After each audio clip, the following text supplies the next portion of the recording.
What's up, guys? Eli here from Heavy Hitter Media, degenEli's.com. Wanted to do a breakdown of every fight on UFC 300.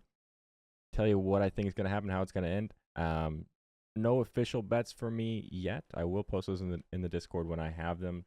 I want to see weigh-ins on Friday before I risk any actual money here. But just gonna go through each fight, assuming weigh-ins go as planned, as intended, and yeah, tell you guys what I think here. We'll try to fly through these prelims a little bit. Obviously, every fight on this card is pretty awesome. There's some that I'm more excited about than others. This first one is kind of a little interesting for me. Figueiredo, Cody Garbrandt kicking off the card in early prelim. Two former champs here. Figueiredo moving up to 135. Cody Garbrandt, I think we pretty much all know his story. An electric fighter, got knocked out once and kind of hasn't been the same since. You look at this fight, it's really tough for me. Like, Cody Garbrandt, I think, is definitely the more skilled fighter, would have the advantage on the feet, more technical striker, the better wrestler, I think. Davison has the edge in jiu-jitsu, but it's kind of tough for me because Cody Garbrandt is also kind of an idiot inside the octagon, and basically has a non-existent chin. So I think this goes to all three rounds. I think Cody wins by decision, but I think there's a very good chance that Figueiredo knocks him out. We look at the lines here, and it seems a little off to me. Like, I do kind of think it should be, if Figueiredo is your favorite, fine. I'm fine with that. Minus 320, nah, I don't think so. I don't think so. And Figueiredo by knockout is interesting at plus 200. Well, then Cody Garbrandt by decision at plus 500 is also really interesting, right? Get all those out of there. I don't want to give any spoilers away. So I don't know.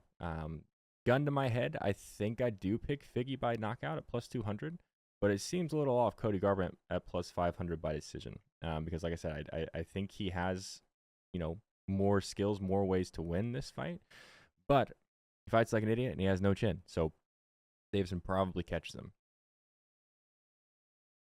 Bobby Green, Jim Miller. This one's kind of weird too. Like, almost feels like they felt like they had to make this fight because Jim Miller fought on UFC 100, UFC 200. Bobby Green is just better. I know he's coming off that knockout. I actually had money on him to beat Jalen Turner, taking on Jalen Turner short notice. I didn't like the way Jalen Turner was talking before that fight. I thought Bobby Green could beat him. This fight isn't close skill for skill. The concern you have here is Bobby Green coming off a couple of knockouts, and I mean the Jalen Turner knockout was brutal. It was brutal. He got put out, and then the ref let it go too long, and he took a couple extra shots that he really did not need to take. So that's the concern. That wasn't that long ago. So you worry a little bit about Bobby Green's chin. Jim Miller is who he is, all kinds of records, right? The most wins in UFC history. I think this is probably the best opponent he's faced in a while. Not that Bobby Green is gonna, ever be a champion or anything like that, but this is a fun one they made because it's gonna be fun. I think the most likely outcome here, Bobby Green by decision, or, like I said, there's absolutely a world where Jim Miller catches him, and that chin of Bobby Green is just gone, just based on what happened with Jalen Turner. So Bobby Green by points is plus 150. I don't know that I love Bobby Green by knockout here, but Jim Miller by knockout is definitely interesting too at plus 550. But gun to my head, I would go Bobby Green by decision here. Jessica Andrade, Marina Rodriguez. Yeah, this fight is, I'm not going to say I love it, but here we are. Jessica Andrade, minus 142 favorite. I think that's incorrect. I think Marina Rodriguez is definitely the more skilled fighter, the fighter that has more ways to win here. Jessica Andrade has been around a long time, has fought, the best of the best in a couple different weight classes. So the experience advantage definitely goes to Andrade. But, like, I think Marina is more technical on the feet, like her takedown defense is like, I think Marina has more ways to win. When Jessica Andrade wins fights, she usually wins because she kind of just bullies people. I think Marina has the length to kind of keep her away and keep the fight at distance. So plus 112 is kind of interesting. The more interesting thing for me is Marina Rodriguez by points, and this is what's really interesting, right? Is on FanDuel you've got Andrade as the minus 142 favorite, but then the favorite or the short shot on method of victory is Marina Rodriguez by points, right? So that's a little weird to me. Because you would think if Jessica Andrade is truly a minus 142 favorite, that one of the method of victories that includes Jessica Andrade winning the fight would be the short shot. So this is a little telling to me. So I think, the fight, I do see the fight going all 3 rounds. And if it does go all 3, you have to give the edge to Marina, I think, personally. So this is a number that's jumping out to me. I haven't bet it yet, but that's an interesting one, Marina Rodriguez by points. No disrespect meant to Jessica Andrade at all. She's, like I said, been around for a long time, fought the best of the best. I lean Marina here. Jalen Turner, Renato, Money Moicano. Listen, I'm a huge Jalen Turner fan. Very high on Jalen Turner. For the first time ever, I bet against him in that Bobby Green fight, just because I didn't like the way he was talking. Basically, he was saying I didn't want to take the fight after my last fight. I was in a bad time because I almost killed the guy and still lost. So I bet against him. I think he was ready to fight. And then you go in there, and not only does he knock him out, he kind of has the killer aspect or killer instinct, whatever you want to say, that after he's out cold, to keep hitting him. After he talked about how much he respected Bobby Green, they're from the same area. So I don't know. Huge advantage Jalen Turner on the feet. I mean, massive advantage Jalen Turner on the feet. The guy is electric. Guy is absolutely massive for a 155-pound weight class. Like, huge. I think he's gonna fight for. He's at least gonna fight for a title at some point in his career, maybe multiple times. Is he good enough to win it? I don't know. We'll see. That division is stacked all the way through, and the current champion doesn't defend the belt against lightweights. So the division hasn't really moved in a while. So we'll see what happens there. But Money Moicano is an exciting fighter. Gonna have to try to get this fight to the ground, which is going to be tough against Turner, I think, because of that length. I think he's going to be able to keep this on the outside and keep this at distance. If Moicano can get it to the ground, Jalen could be in trouble, but the ground game isn't awful for Jalen Turner either. Big favorite here, Jalen. Let me pull it back up. Minus 265, I think that's about right. But what's kind of jumping out here is Jalen Turner by submission is plus 750. And that's not the most likely outcome. I do think the most likely outcome is Jalen Turner by knockout. But Jalen Turner by submission could absolutely happen at plus 750. I definitely don't think this should be a larger number than Jalen Turner by points, because he's never won a decision, I don't think. I think every win in his career has been by submission or by knockout. So we'll see.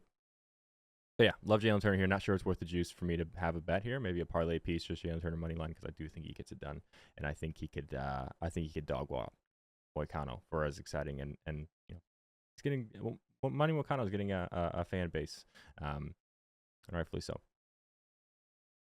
Sadiq Yusuff, Diego Lopes. This one is tough for me. I don't really have a great sense of how it's going to go. Like, there were a lot of people, myself included, high on Yusuff going into that Edson Barbosa fight, where he was just kind of outclassed a little bit and outexperienced, I guess. Diego Lopes, very talented, dangerous on the feet, dangerous on the ground. We don't have a ton of film of him at this level, right? So I think Diego Lopes probably gets it done by finish, but I don't like the odds here are too wide for me, and I think you're paying if you like Diego Lopes here, you're paying a little bit of a price because of how Sadiq looked in that Edson Barbosa fight. So I don't like Diego Lopes enough to lay minus 148, and I think it and this is another interesting one, right? Like, is if he's that big of a favorite, why is by points plus 280 the short shot, right, for Sadiq Yusuff? That's just a little interesting to me. I think it ends early. If it does go the distance, it's tough for me to like Sadiq. I don't have a great sense of how this one plays out, to be honest with you guys. I I think it probably is Diego Lopes getting it done. I think it's probably inside the distance, but I don't like anything enough to put my money on it with that juice. Holm, Kayla Harrison. This is going to be very interesting. I've said for a long time that I thought Kayla Harrison was the best pound-for-pound women's fighter in the world. I stand by that. Does have a loss to Larissa Pacheco. Kind of whatever to me. Looked okay in the Aspen Ladd fight. I actually went back and watched the Holly Holm Ronda Rousey fight just so I didn't like completely look past Holly Holm here and was reminded like how good she used to be. Kind of a completely different fighter nowadays than she was when she beat Ronda Rousey, right? Kind of just walked in there, kept it at distance, used a lot of fight IQ and a lot of speed to catch Ronda multiple times, and kind of shocked the world. She was a huge underdog in that fight. A lot of boxing skills. Now is kind of looking to do things a little bit differently. Knows that speed is pretty much gone. I don't know that Kayla really tests the chin per se, but you know, is kind of looking to control you, use some strength to win decisions nowadays. I just don't see that happening against Kayla Harrison. If you're not familiar with Kayla Harrison, the best practitioner of judo in American history, tons of world championships, 2 Olympic gold medals. Ronda Rousey was a bronze medalist, I think, in judo. Kayla Harrison is the real deal. Kind of just destroyed everyone in PFL. Did end up losing to Larissa Pacheco in their second fight, and then came over to the UFC. Honestly, probably took a pretty big pay cut to come to the UFC.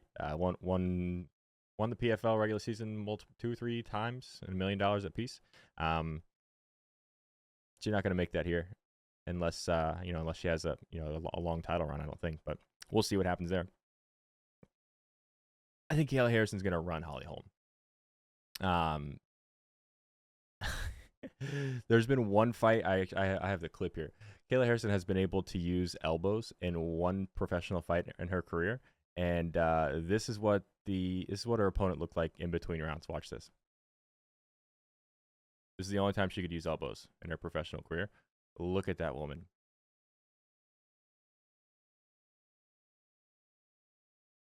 So when I look at these lines here, Kayla Harrison minus 460, sure. That's, yeah. But when I see Kayla Harrison plus 420 to win by knockout or technical knockout, that seems a little weird to me. Obviously, the books thinks this is going to go the distance, plus 135 by points. Probably is the most likely outcome, right? But if those elbows get involved, we haven't really seen it much, and I think she's going to be very dangerous. And I think plus 420, I think Kayla Harrison by knockout is much more live than plus 420. Just accounting for the elbows only.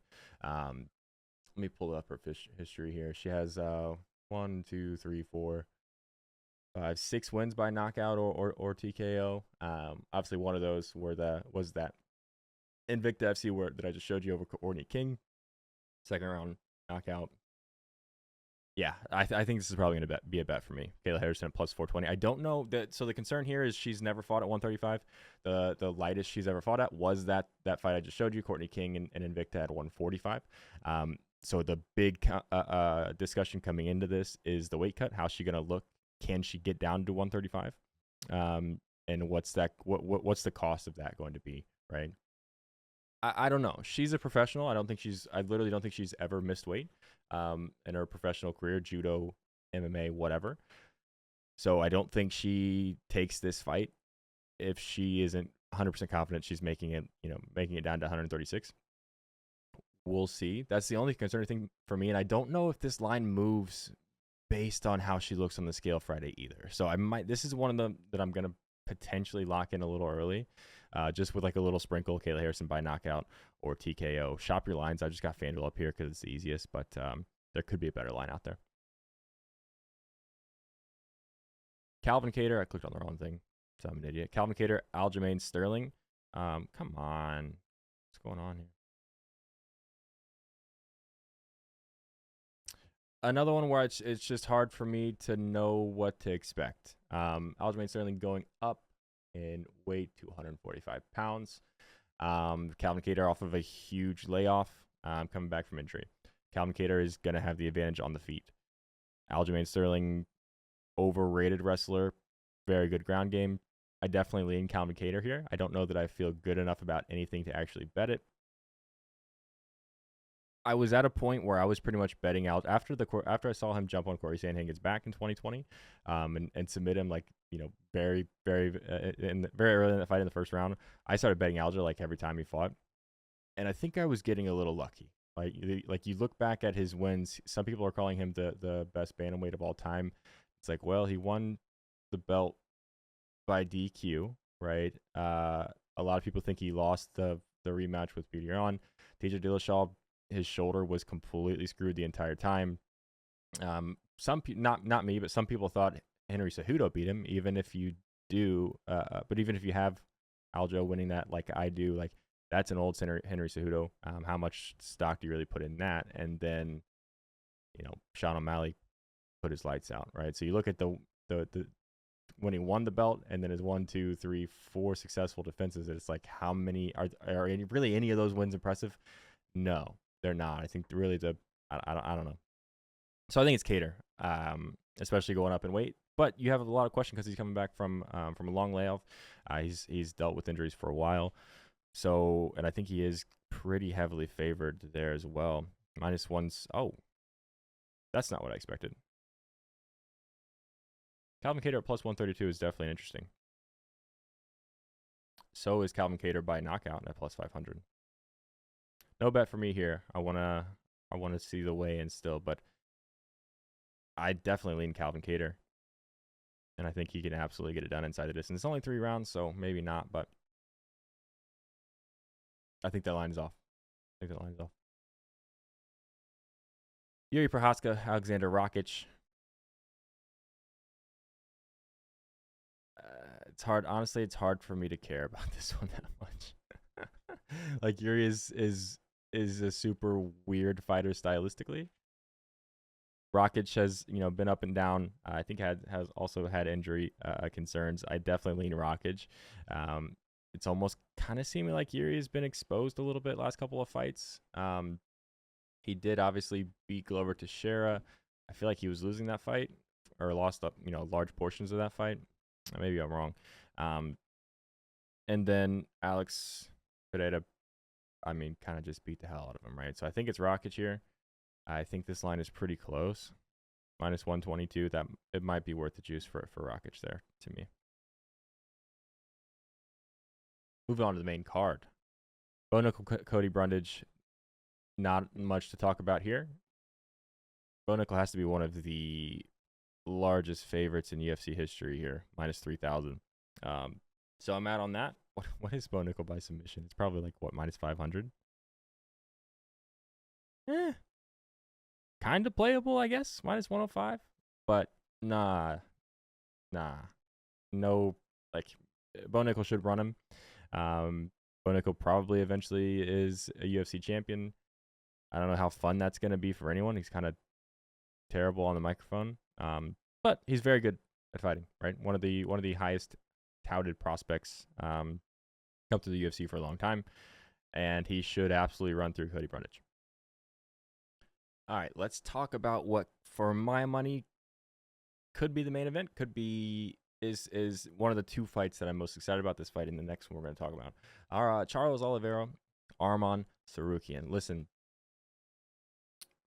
at the end of this, you might think I'm like low on Arman. Not the case at all. I think Arman Tsarukyan is the only person at 155 pounds that I might risk money on to beat Islam Makhachev. Not that I think he should be favored, or that he definitely would beat him, but depending on the number, it might be worth money to bet on Arman Tsarukyan.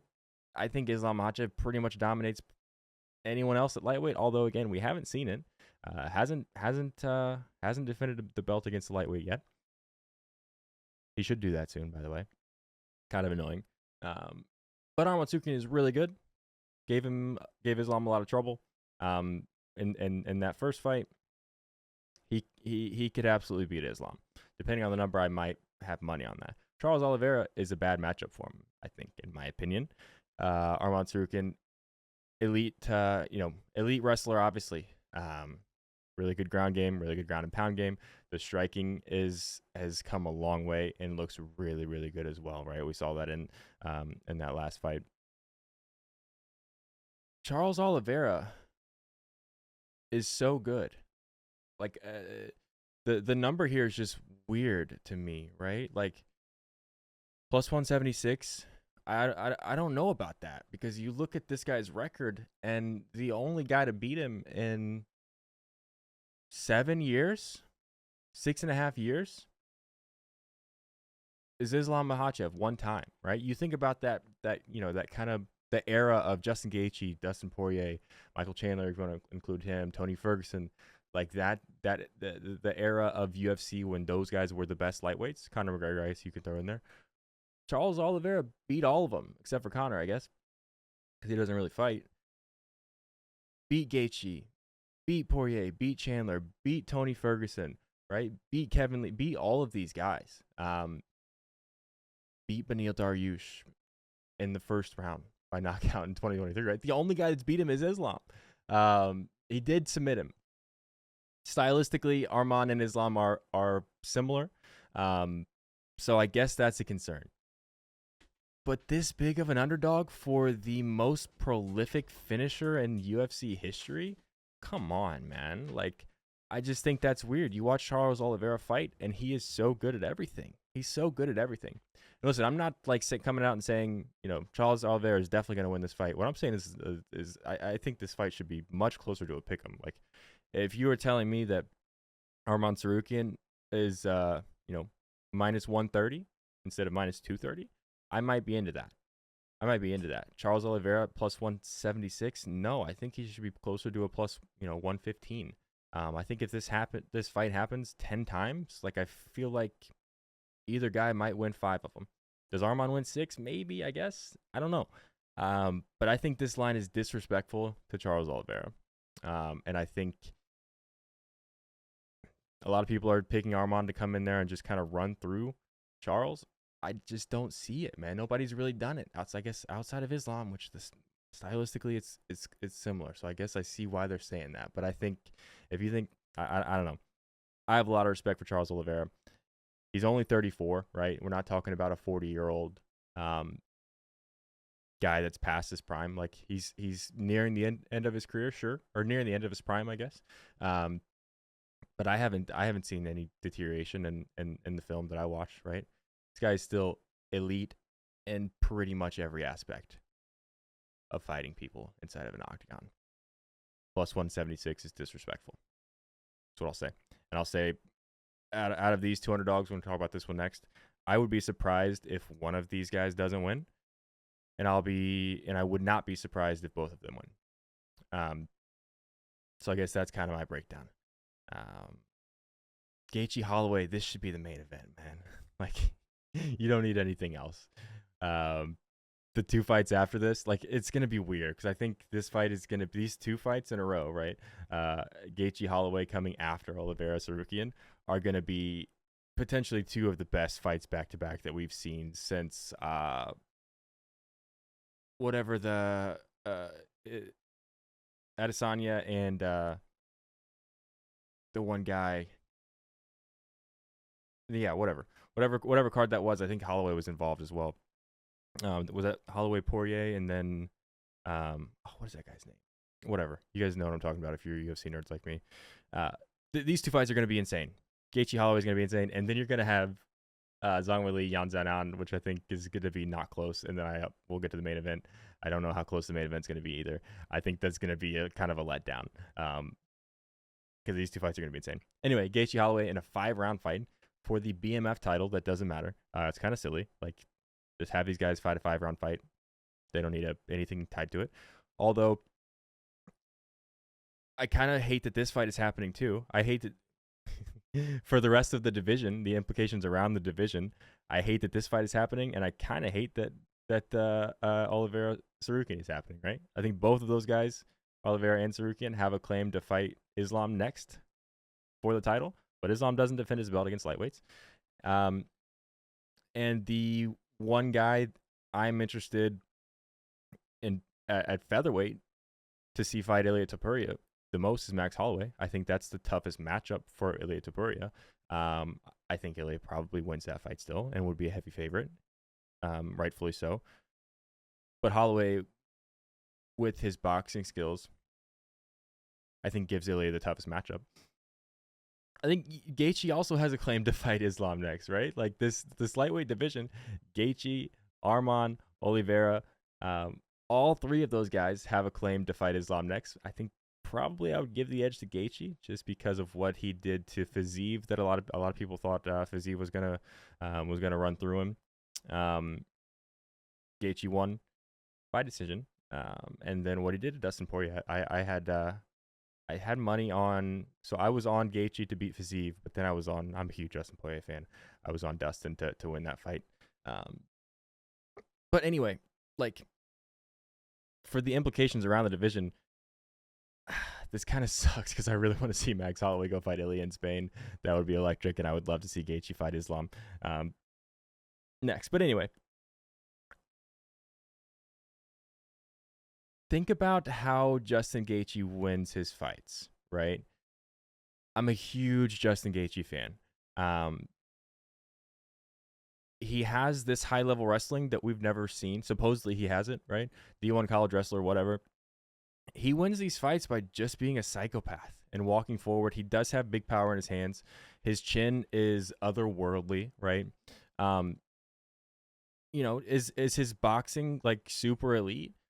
I mean, it's good. Is his kickboxing super elite? Like, it's good. I don't know that I would call it elite. Like, you look skill for skill. Neither one of these guys want to take this fight to the ground, right? We've never really seen Justin Gaethje force that. Max Holloway is commonly referred to as at least one of the best boxers in UFC history. Probably, I would put him second or third best boxing active right now behind Ilia, and I think there are another couple guys in that conversation. But you look skill for skill. Again, both these guys want to keep this on the feet. Who has the more technical, more refined boxing skills? It's Max to me, right? Gaethje has way more power, right? If Gaethje lands a couple on Max, Max is going to get rocked, and that round at least probably goes to Gaethje. But again, skill for skill, who has the more technical, the more defined, more refined boxing? It's Max Holloway. So when I look at the line, and I know obviously he's going up in weight. When he went up in weight to fight Dustin Poirier, however many years ago, it was the power that was the issue. I think that version of Dustin Poirier had similar, if not maybe a little bit more power than Gaethje. I think Max also had the advantage of learning from that fight a ton, right? So you show me a line for Max Holloway to win the fight at plus 144. That's interesting, right?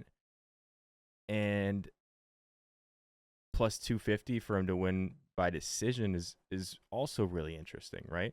Justin Gaethje by knockout at plus 155, like, that's tough, man, because Max Holloway, like, you can't kill this guy. I know if anybody can do it, it's Gaethje, but that's tough for me to get there even at plus 155, right? I think the value here to me is Max Holloway by points at plus 250. Because I think if it does go the decision, that's advantage Max to me. And again, I don't know how you get Max out of there. I don't know how you get Max out of there. And if anybody can do it again, it's probably Gaethje. But I think people also forget, like, when Max went up to fight Dustin, like, the talk around Max at that time was if he beats Dustin Poirier for the interim lightweight belt, like, he's potentially the greatest fighter of all time, right? And I don't know that would have been accurate. I don't know that, looking back, if he would have won that fight, that I would agree with that. But, like, Max Holloway is really good, and this is kind of similar to the Oliveira line too. Like, I feel like this.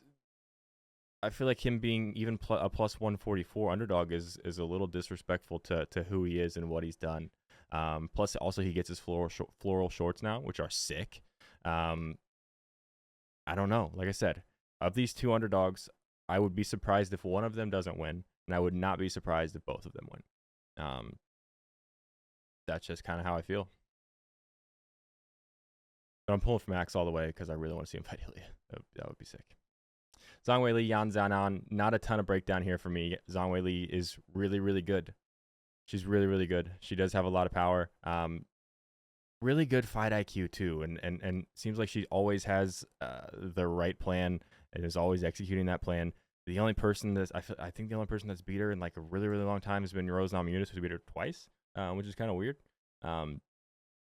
Yan Xiaonan, whatever. I guess that's disrespectful. I feel like there are a couple of fighters that I would rather see have this shot. Like, let me pull it up. Sorry. But I don't think this fight's going to be close. I think it's Zhang Weili. I don't know that she gets Yan out of there. I think it probably does go to the decision. And I think if we look at the method lines, I think knockout is the favorite. I would prefer Zhang Weili by decision, personally. But I don't know. I'm not super... I don't know. I don't think Yan Xiaonan's really going to have anything for her. I think this is Tatiana Suarez's belt. Anyway, if she can ever stay healthy long enough to make a run, and that's no disrespect meant to Zhang Weili, who has been dominant in this division, except for against Rose Namajunas. But give me Zhang Weili and give me Zhang Weili by decision, because I do think it goes there, and I don't really think Yan is going to have anything for her, but we'll see. I'm wrong a lot. Main event. Alex Pereira, Jamal Hill. I love Jamal Hill. That when he beat Glover Teixeira, that post fight interview is up there, like on I don't know if there is like an all time list of post fight interviews, but it's very rare that a fighter says something in a post fight like that like gets to me emotionally. Like, yeah, that was awesome, man.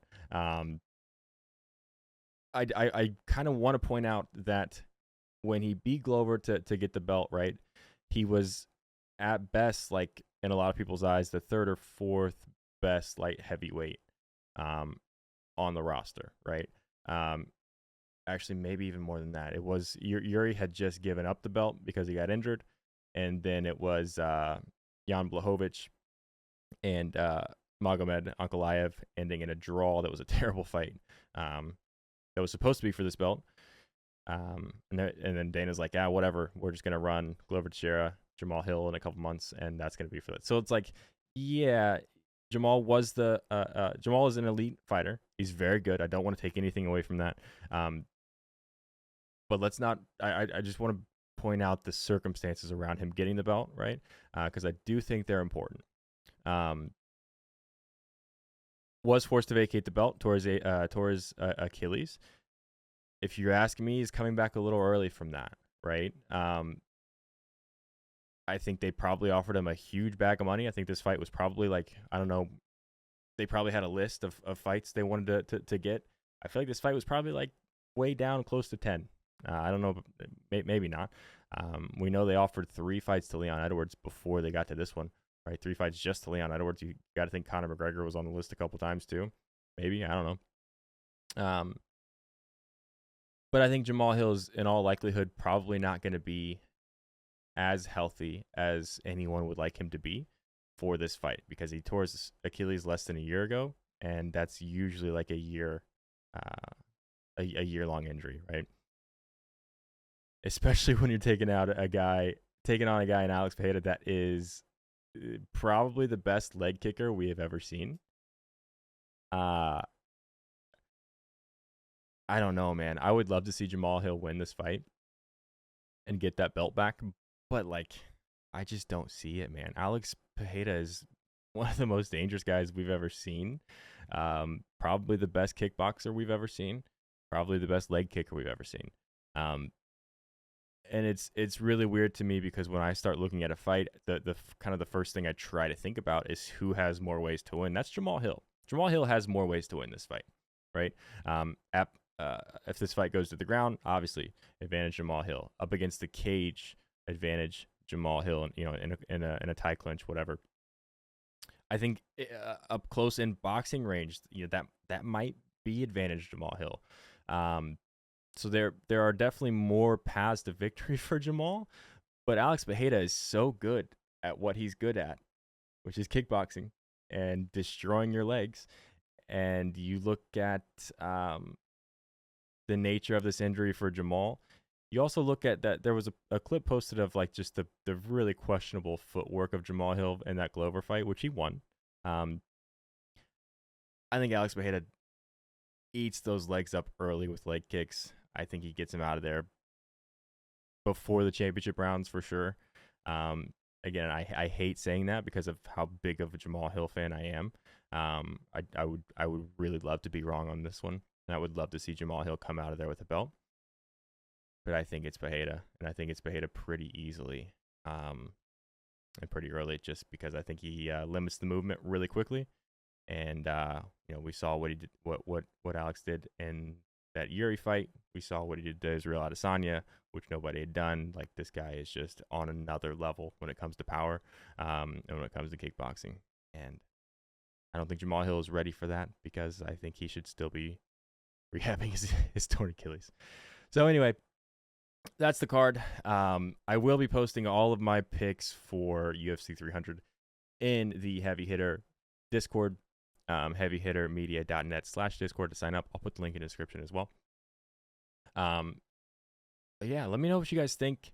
I'm sure there are going to be some comments calling me an idiot, but I think really quickly you could get to there are enough method of victory lines here that I think you could really quickly get to a lottery ticket that makes a lot of sense, and that I could definitely see happening pretty, I don't want to say easily, but let's just do it real quick. So I like Zhang Weili to win by points. I like Marina Rodriguez to win by points. So does FanDuel, even though she's the dog. Weird. I like Jalen Turner to win. I like him to win by knockout. I also like him to win by submission. I don't know if I'm going to include that, just because the number is so big. Kayla Harrison by knockout or TKO is potentially my favorite value play of the week at plus 420. So already right there, we have 3 legs, and we're up to plus 4,600 for 3 things that, again, I think that I see as very likely to happen. And then let's add in, God, I'm all flustered here. Hang on. Let's add in Alex by knockout, plus 11,000. 10 to win 1,100. I could definitely see a world where this happens. Haven't bet it yet. Probably will. Shop your lines. Pick it Sports. Use code Eli. Actually, they don't have method of victory. But anyway, let me know what you guys think. Call me an idiot in the comments if you want. That's how I feel about UFC 300. Catch you next time.